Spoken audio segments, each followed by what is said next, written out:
प्राचीन समय की बात है। एक नगर में एक अत्यंत गरीब और दुखी स्त्री रहती थी। उसका पति मेहनती था, परंतु घर में सदा अभाव बना रहता था। परिवार में रोज किसी न किसी बात पर कलह होती और स्त्री का मन सदा अशांत रहता। वह ईश्वर से बार बार प्रार्थना करती कि उसके दुख कब समाप्त होंगे। एक दिन उस नगर में एक साध्वी आई। उसके मुख पर अद्भुत शांति और तेज था।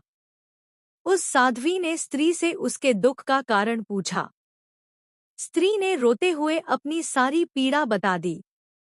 तब साध्वी ने कहा, बेटी, तुम्हारे दुखों का कारण गरीबी नहीं, बल्कि असंतोष है। यदि तुम श्रद्धा और नियम से संतोषी माता का व्रत करोगी, तो तुम्हारे सभी कष्ट दूर हो जाएंगे। साध्वी ने उसे व्रत की विधि समझाई।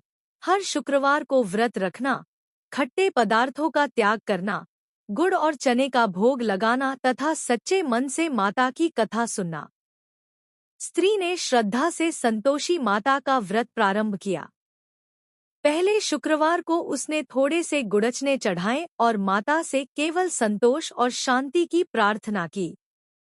धीरे धीरे उसके मन में धैर्य और विश्वास बढ़ने लगा।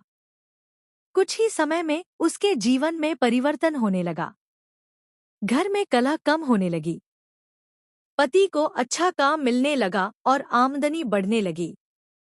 बच्चों के चेहरे पर मुस्कान लौट आई।